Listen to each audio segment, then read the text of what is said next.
दुश्मन को अपनी जान कहते हैं, हम अपनी जान के दुश्मन को अपनी जान कहते हैं। मोहब्बत की इसी मिट्टी को हिंदुस्तान कहते हैं, मोहब्बत की इसी मिट्टी को हिंदुस्तान कहते हैं।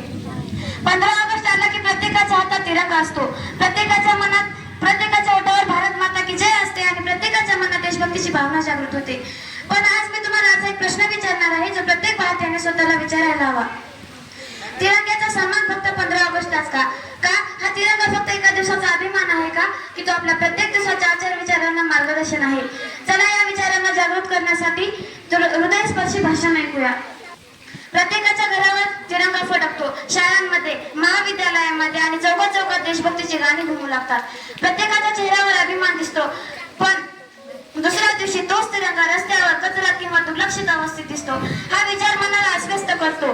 तिरंगा नाही कापडाचा तुकडा, तो भारत मातेचा मान आहे। प्रत्येक रंगामध्ये त्याच्या वीराच्या रक्ताचा अभिमान आहे। मित्रांनो, हा तिरंगा लाखो स्वतंत्र सैनिकांच्या त्यागाची साक्ष आहे। जसे भगतसिंग, राजगुरू, सुखदेव, सुभाषचंद्र बोस अशा अनेक ज्ञात अज्ञात वीरांनी आपल्या उज्ज्वल भविष्यासाठी सर्वस्व अर्पण केले। म्हणून तिरंग्याचा सन्मान फक्त ध्वज फडकण्यास नाही, तर त्याच्या स्वप्नातील भारत घडवण्यास आहे। चला आपण स्वतःला विचारूया, आपण नियम पाळतो का?